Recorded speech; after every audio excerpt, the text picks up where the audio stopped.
So now, and this is really, really, really just like why I'm excited to have Jake here is Jake's like really strong offense. He does a lot of IR.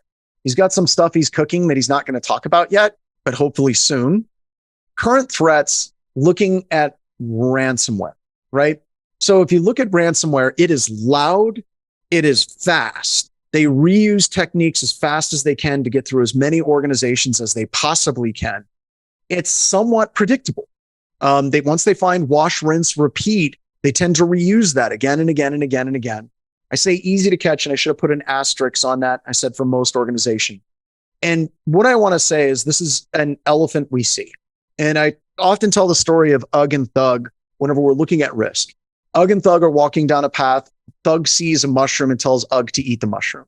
Ugg's like, I'm not eating the mushroom. Thug says, eat the damn mushroom. I double dog dare you. And Ugg is like, well, now I got to do it. Eats the mushroom, dies a horrible death, foaming at the mouth, bleeding from the eyes, and just like screaming in pain. And then they go back to the village and they train all of their children to sing the song of Ugg the idiot who ate the mushroom, and they describe the mushroom in great detail. And that's how we learn risk as human beings. Don't snuggle with polar bears. Don't eat mushrooms that look like this. Avoid these things. And ransomware is loud. It is very much in your face. It follows very defined paths because it's going to the path of least resistance. And in a lot of ways, it is what we do to define what hacking and attackers look like today. And as I said, Ugg and Thug, slight reprise. Really, if we're looking at the threats we should be afraid of, it's like cigarettes.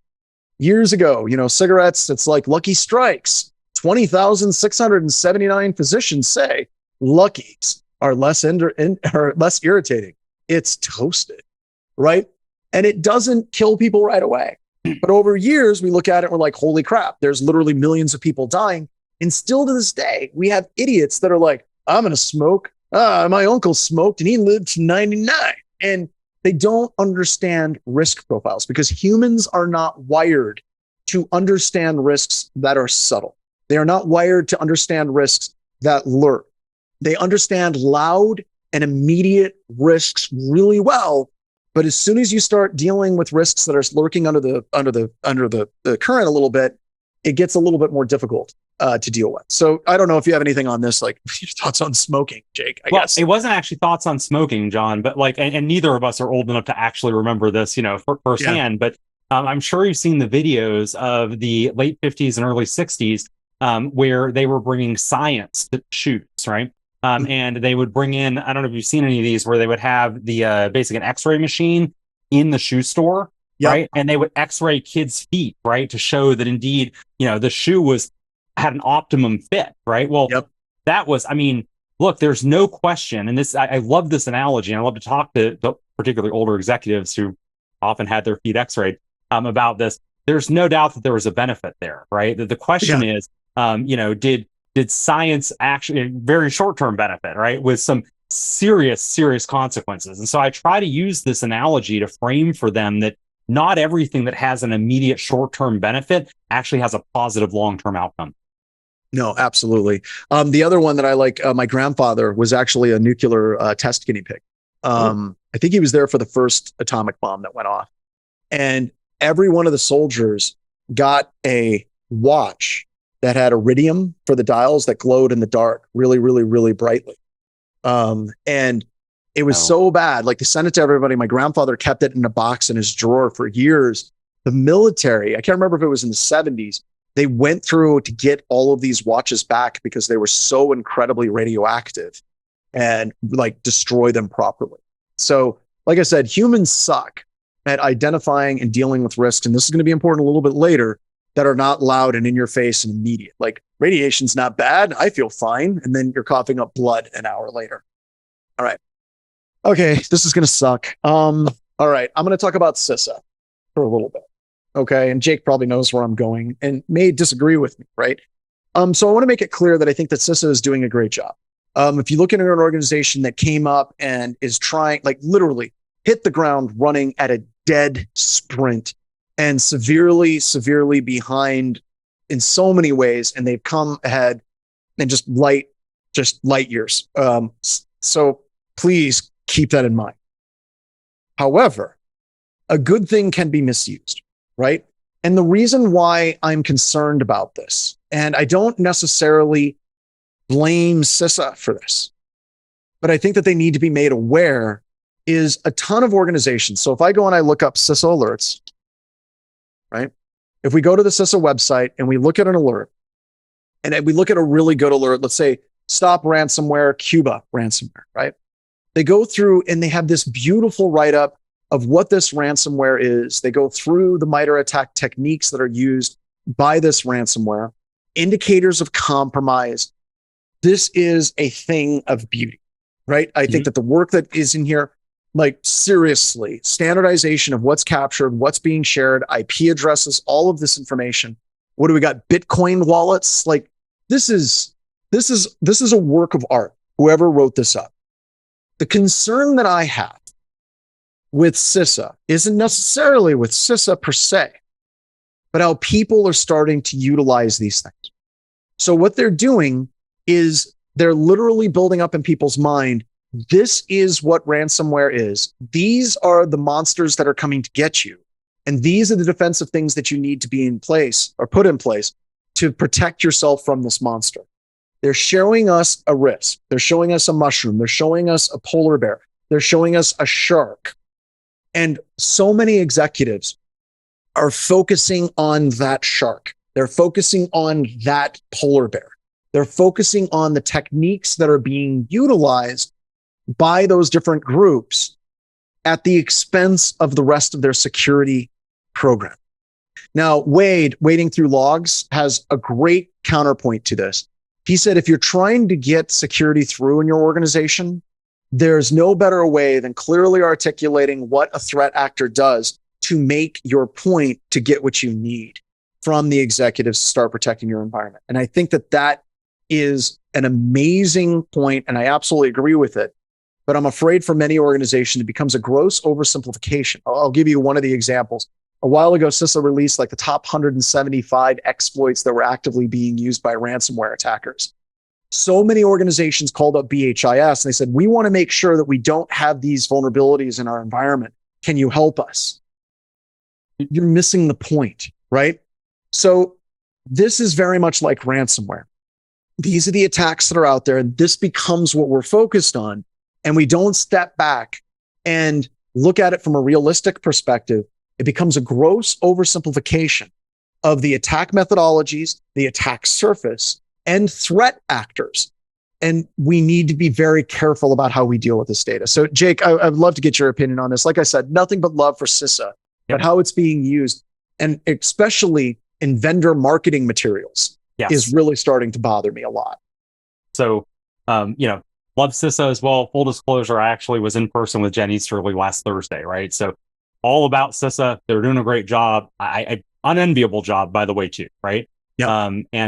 But all that said, right? And I even, mentioned this as well, it's that KEV list, the known exploited vulnerabilities list. I can't tell you how many times, and you mentioned you've already experienced it, where folks are like, hey, Jake, want to make sure we don't have any of these, right? Particularly public facing. I'm like, brother, if you've got stuff on the KEV list, public facing, you're out of vulnerability management, call your incident response team. Yeah, that's it. Right. And then similarly, there's something that we haven't talked about here specifically in the list of what CISA is releasing. There's equities here, right? There's an intelligence gain loss process, IGL, if you're from the intel field, where you look at what does it cost to release an indicator. You have this data today, you're tracking the adversary with this data today, right? And so obviously once you release it, the threat actor is going to adapt, right? That you have, I think, has a short life on the vine. And, CISA has really gravitated towards releasing, by the way, this is not me speaking for CISA, it's an observational point, but has really gravitated to disrupting ransomware because, honestly, we're not talking about nation state level groups. We're not talking about, a lot of, and the impact is very, very high. So releasing those indicators makes a lot of sense. Yeah. And it makes the greatest impact to the greatest number of people. It totally does. But to your point, John, it creates, for the folks that are looking at CISA and they're like, CISA is going to tell me everything I need to know. No, they're not, right? What you're looking at is an availability bias, effectively, right? Mhm. Because you're looking at what CISA is intending to disrupt, not the full universe of cybersecurity threats. Ransomware is a very, very small piece of that. And John, as you mentioned, very pedestrian. Yeah. Yeah. And like I said, that oversimplification, especially the techniques that are being used by ransomware, I think the trap is that we think that that's the only thing that we need to Yes. focus on. And I really, if there's one thing that I wish that CISA would do more of as far as press, because I know that they cover these things, is really focus on what are the fundamentals, the patching, two-factor authentication, doing a security assessments, getting like really what is the blocking and tackling and how can you actually reach that out? But let's be honest, it ain't sexy, right? Nope. If you start preaching diet and exercise to people, they don't want to hear it, right? They want a pill. They want, an immediate thing like if you eat this, it's going to kill you. And that's what they're going to click on. But we have to find a way to really get these core fundamentals and security across the board and get executives working on them as well. You know, All right. John, to that point, Yeah. I was talking to an executive here probably, I don't know, 3 or 4 months ago. Their organization had fallen prey to one of the Quackbot attacks, right? Yep. With the whole ISO file. And he's like, hey, what product do I buy to stop this again? Because I already had, and I'll leave the EDR name out, but it bypassed the EDR. And I'm Yep. like, dude, none of your people need to be able to mount an ISO. Remove the shell handler for that, and you're done, right? So you can't double click an ISO anymore. He's like, what tool do I buy for that? I'm like, group policy, man. It's group policy. And he's like, no, Jake, what tool? What am I going to replace my EDR with? And it's that mindset that we have got to change. Oh, dude, it's not just, how many times have we heard what is the best of breed technology? Like we want to get rid of our EDR and we want to switch out to another EDR. And they're already running something like, like CrowdStrike. And they're like, well, we want to see if there's somebody better. And it's like, you're missing the point. Right. You're absolutely missing the point out there as well. All right. So let's talk about scanning in a crappy pen test. And we're right now in the current present tense. Okay. So we went through the past. We talked about CISA, the present tense. Look, I don't, if you feel attacked about what I'm going to say, take a step back, take a breath, and think about it.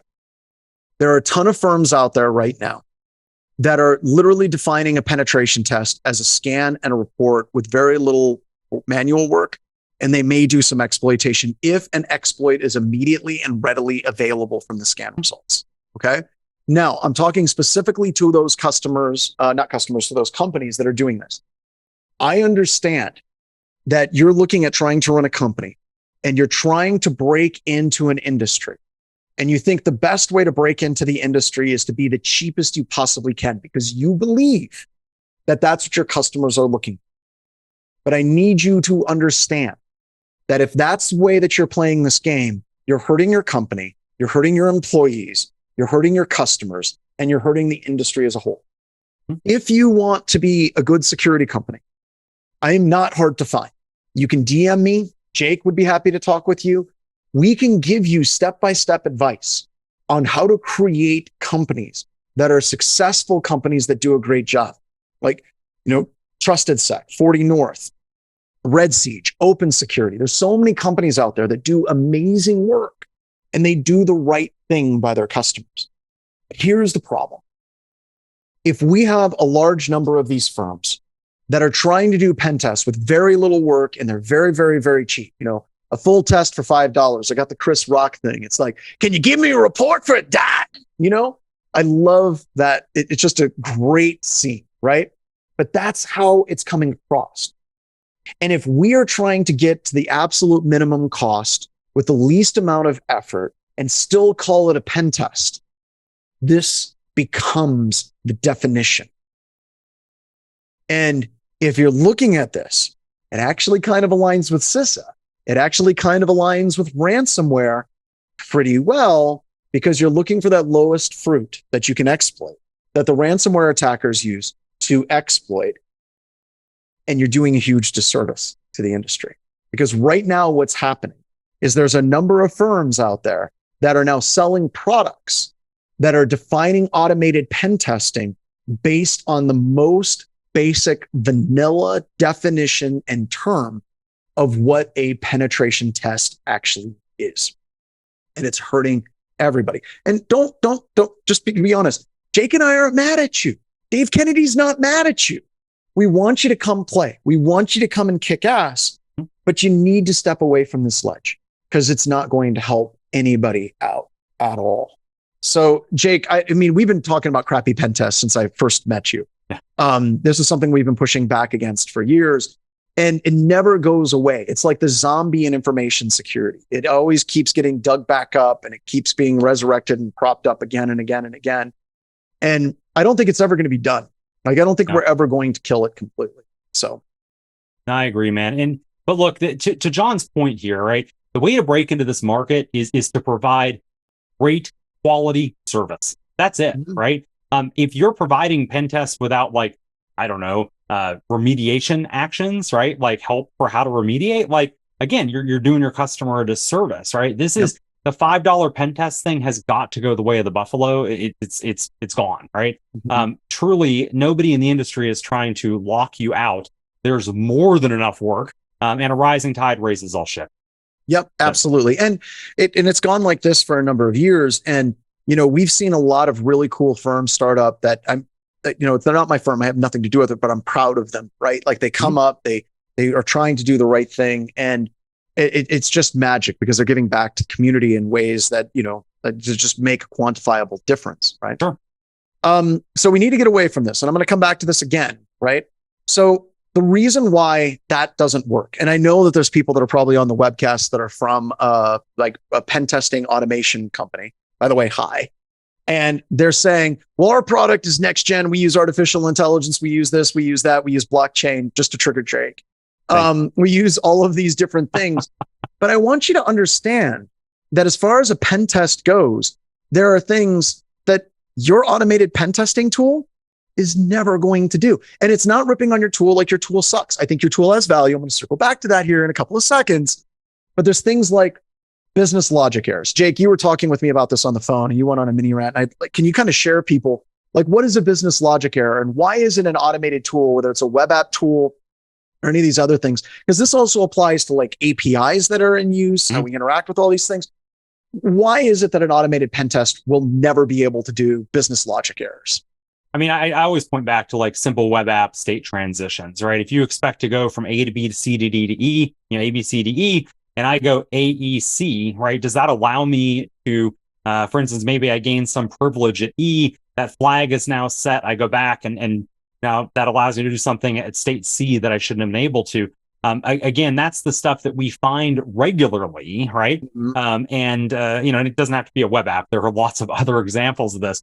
But it's the kind of stuff we find regularly. Another big one, man, like a logic error here. I know we talked about this. Do you remember that CMS for a fairly large government organization where I said I just registered enough users? They have all the UIDs below 100 reserved. And the way they did that, they were reserved for special accounts with administrative privileges. And they checked to see, is UID less than 100, right? Well, that was fantastic until they used a signed integer for the user ID.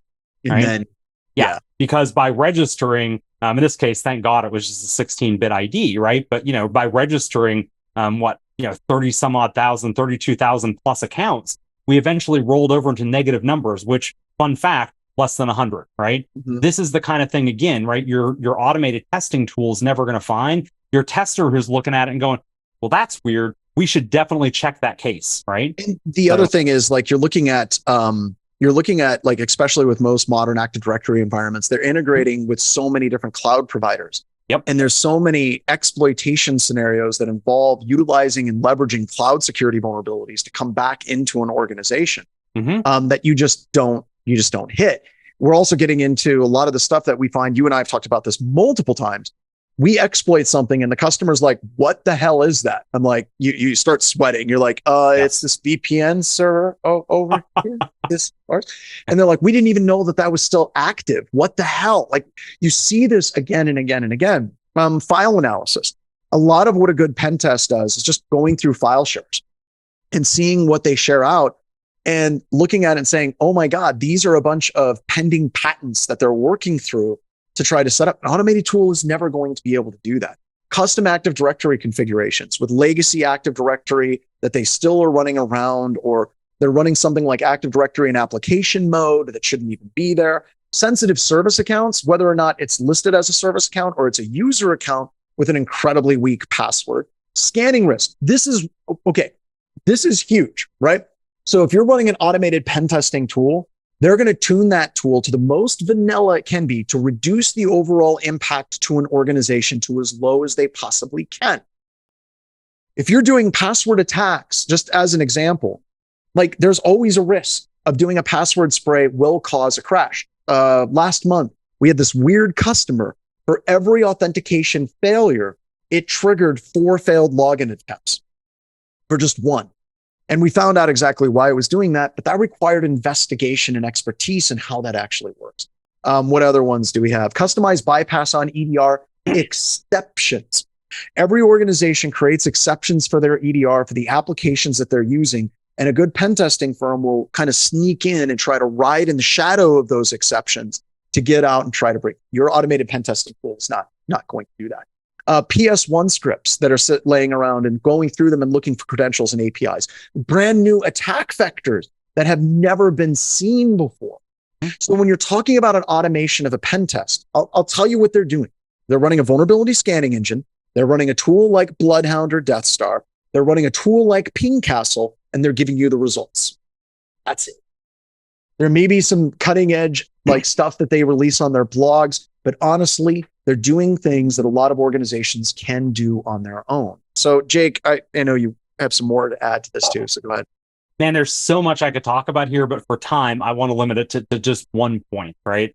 And I'm not going to talk about any automated pen testing vendors at all. What I will talk about are EDRs and antivirus vendors, right? Yeah. I've had a chance to work with a number of them over the years. And, I love to ask folks, right, when we start talking about detection engineering, why it's important. What do you think the number one goal of an EDR vendor is? And folks are like, well, to make money. I'm like, yeah, after that, they're like, to keep me safe. And I'm like, nope, wrong. It's 0 false positives, right? Some think it's by the EDR, right? 100%, right? You're like, that sucks. You're probably not ripping the EDR That's out. the hand of God at work there. Right. We could have done. The EDR breaks your business. You're definitely ripping it out. Mm-hmm. And now I want you to extrapolate that kind of thought process, 0 false positives, no negative impact.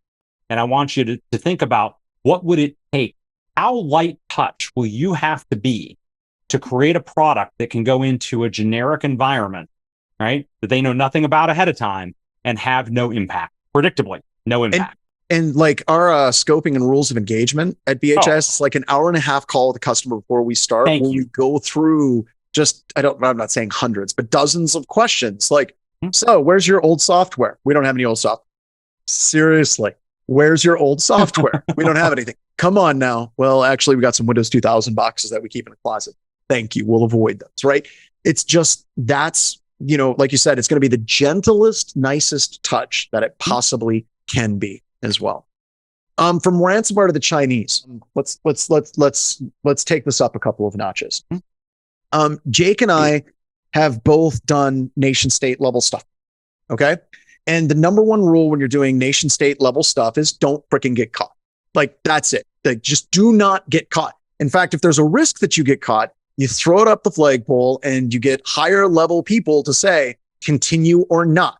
And more often than not, they say, stand down, don't do it. Now, there's certain situations, Jake has been involved in, I'm sure, where they're like, no, this is mission critical. This has to happen.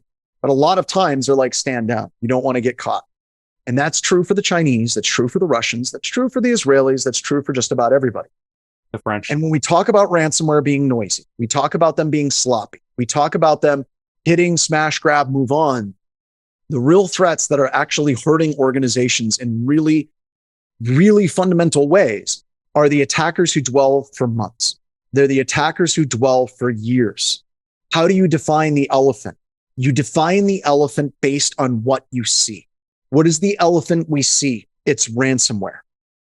And when we're looking at the idea of an advanced nation state attacker, they don't have a kill chain, folks. They're not going to go through and try these 15 things. And if it doesn't work, give up.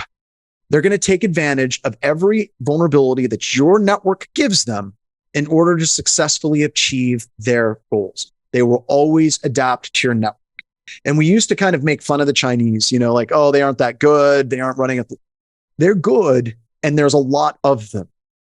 And Scale. working with law enforcement and working with intelligence communities, people who know, like, they don't talk about it publicly, but they get really, really, really solemn whenever they start talking about the total amount of intellectual property that is being siphoned out of the United States by the Chinese.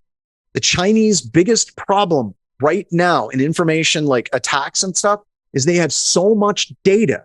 They literally are trying to recreate something like Google to be able to go through the data that they have stolen. And that is something that I just don't think we're talking about enough, because ransomware is sucking up all of the oxygen because it's there. So Jake, I don't know if you want to add anything to this, but this is something that's been eating me for a while. So I mean, two quick points, right? The first one is going to be an old adage, right? The whole defenders, think in lines, attackers think in graphs, right? Yep. But there's a reality to that, right? And on that point, I do want to throw out here your nation state groups. They are not guessing whether or not a particular procedure is going to work in your environment. They already know based on the default rule sets for the controls that you have. Yet another great plug for detection engineering, because they don't know your custom rules. The second point that I think is worth making here is every time somebody at executive level, whatever, asks me like, Jake, how are threat actors going to use AI to better attack us? I'm like, oh my God, China, yeah, 100%, right? Absolutely needs lots of AI, machine learning comprehension, specifically to figure out what it is that they stole, because they have so much of your freaking data that they can't pour through it manually. Liar R put in a question, and I think that this is a great question, and I want to kind of arcing back, and I want to get your answer too. So how do you emphasize the threat of APTs to orgs that just don't care about foreign governments? And I think that that's where CISA comes in, right? Like, CISA is great because if you look at everything that CISA is talking about, it oftentimes comes back to the standard love, care, and feeding that needs to be done. But you got to tie it to the bigger narrative. They're exploiting this vulnerability. We should probably patch our stuff. They're taking advantage of lack of two-factor authentication. We should probably use two-factor authentication. So that's my take. I don't know what yours is on as well. I'll give you my quick, 30-second pitch here, right? And I'll never forget one of my first clients, first 10 definitely clients out of the government. When I'm transitioning out of the government, this CISO says, big aerospace company, aerospace and defense company. He's like, Jake, I don't even care. They can be in my network, China, all day long. They'll never be able to manufacture, stuff to the same tight tolerances that we can. And I'm like, I'm waiting for Ashton Kutcher to like running out of the side and be like, you've been punked, right? Kind of thing. And it never happened. So, that's circa 2014. I caught up with them maybe 16 or 17, and they were about 80% of the size that they were, right? Caught up with them again pre-pandemic, and they're about 20% of the size that they were. Interestingly enough, they're losing all these contracts to foreign firms, many of which are in China. Surprise. Weird. I know, it's strange how that works. Almost like they did figure out how to do the tighter tolerances of manufacturing, and suddenly they didn't have to pay for all the R&D. It's almost like the analogy of the polar bear and mushroom versus long-term smoking.